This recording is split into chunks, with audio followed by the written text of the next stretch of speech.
Hello and welcome to episode 220 of the official EstablishTheRun.com podcast. My name is Adam Levitan and I am back as I am each week for another edition of Market Update. As always, this podcast is designed to get you up to speed quickly on recent average draft position, aka ADP movement in the fantasy football markets. In the show notes, you can find a free link to charts and the full article on this topic from ETR Director of Analytics and the man behind all this, Mike Leone. All right, let's get into it because injuries, preseason games, depth chart battles are all coming into the spotlight now. We're adjusting our rankings constantly for what we think matters, of course, in our draft kit.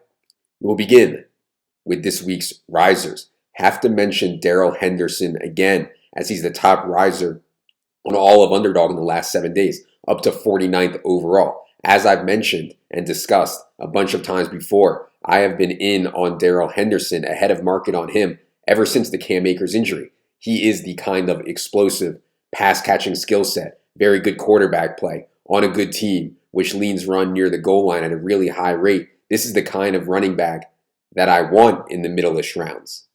Obviously, Melvin Gordon is really likely to stick on the Broncos now, given his contract situation. So we have Darrell Henderson at 39th overall in our rankings. Even though he's rising, he's still only up at 49th overall. So we remain ahead of market on Darrell Henderson. Meanwhile, the steady drumbeat of positive hype on Elijah Moore continues. Just absolutely crushed in OTAs and minicamp. He's starring at training camp. Has a legit chance, a really good chance, I think, to start week 1 as an outside receiver opposite Corey Davis with Jamison Crowder in the slot. Of course, the market has responded here in tougher formats, like Underdog, where he's up 13 spots. He's now 98th overall, is Elijah Moore. On NFFC, he's up 11 spots to 106th overall.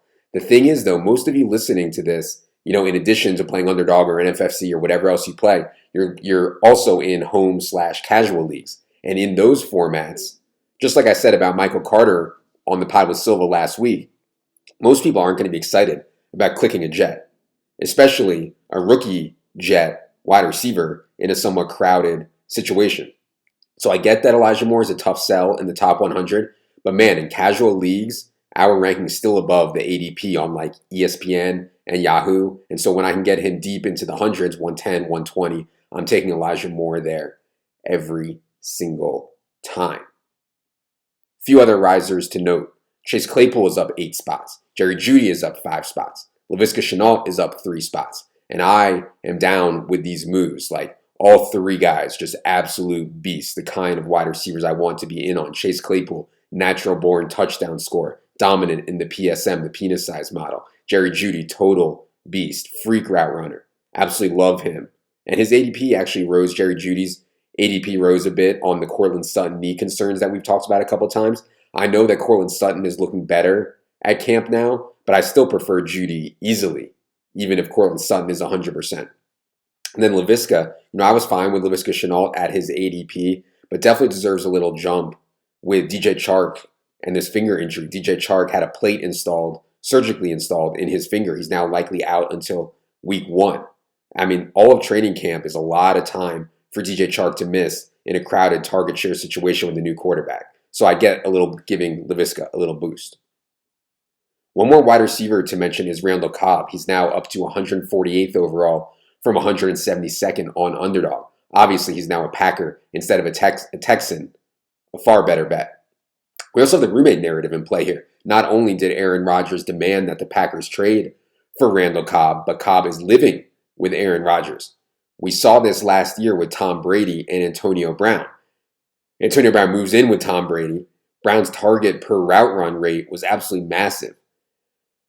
I mean, I'm fine with Cobb at 148th overall. I think Silva is higher on Randall Cobb, as we talked about last week, than I am. Silva has him 125th overall, which I think is stretching it a bit for me, given Cobb's age and route tree profile. But again, roommate narrative is strong. Depth chart is there for the taking. Aaron Rodgers obviously very much likes throwing to Randall Cobb.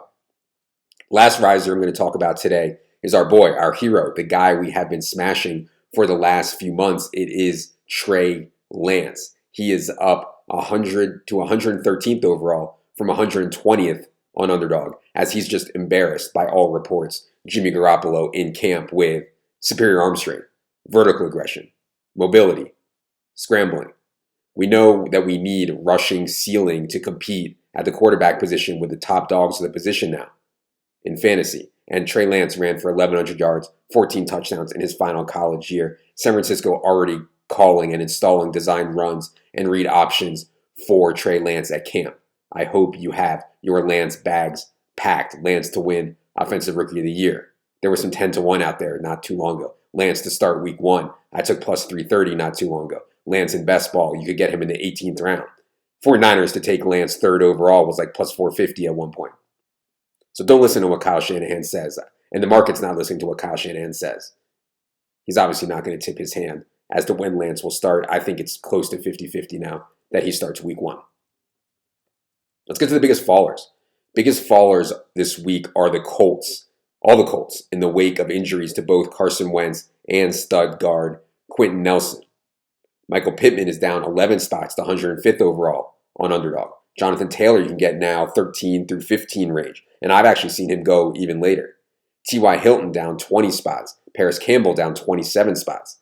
And yeah, I mean, these are some really drastic drops, especially when you consider Carson Wentz actually has a chance to be back for week 1 or sometime in September. That said, their early season schedule is really tough. Wentz was already one of the worst quarterbacks in the league. I've personally been shying away from Jonathan Taylor on some game script concerns, but I'm still in on Michael Pittman for this ADP dip. You know, there's just less opportunity cost when you can get Michael Pittman at 105th overall, 110th. There's less opportunity cost there. Still has the Bible narrative when Carson Wentz returns. And just such strong athletic ability. I mean, Michael Pittman just stands out differently than the rest of the receivers that the Colts have. Another faller is Mike Davis. He's down 5 spots to 61st overall on Underdog. I talked on the Bust/Fades podcast why I'm out on Mike Davis. Go back and check that out if you haven't. And maybe I caused this decline. Shout out to me. But man, if Mike Davis falls into the 6th round, I'd certainly be tempted. Note that the Falcons did sign D'Onta Foreman on Monday, but I think he's just there to compete for depth role and kind of a preseason body. I don't think he should scare anyone who was previously in on Mike Davis. Another faller is Kenny Golladay. He's down about 9 to 10 spots across the industry for a couple of reasons. First, a hamstring injury that's expected to sideline him 2 to 3 weeks. And second, I mean, the reports from Giants camp are just laughable. You know, train wreck offense, Joe Judge treating them like high schoolers, dudes retiring. And yeah, you should read Silva's Giants team-by-team preview. And also, if you listened to the pod last week with Thorne, this offensive line situation really scares me for the Giants, mainly because Daniel Jones is so pressure sensitive. So I get the Golladay ADP drop. He's just such a good player, man. I want to be betting on talent, especially at the wide receiver position. He's just such a good TD scorer. In half PPR formats, I'm still fine being in line with Galladay's ADP as it dips here. All right, last faller to mention is Devontae Smith, Eagles rookie. Another injury-related one. As he hurt his knee, he's expected to miss 2 to 3 weeks. You know, it's not great for a rookie to miss camp, but a 9-spot drop on Underdog is a lot. You know, and the thing is, for us, we were already behind market on Devontae Smith, and we're not dropping him for this injury. You know, it sounds relatively minor. And actually, we're still a little bit behind market on Devontae Smith. I think the biggest concern if you're executing a Devontae Smith fade is the Eagles getting Deshaun Watson. But with Jalen Hurts, I mean, a 1,000-yard season for Devontae Smith with Jalen Hurts starting all year would really, really, really surprise me. All right, that's going to do it for this market update pod. We are constantly working to keep our rankings content up to date to reflect all this news and ADP changes as we get set for peak draft season. If you don't have the draft kit yet, check it out. 4, Producer Luke. 4, Jerry. I am Adam. Good luck, everybody.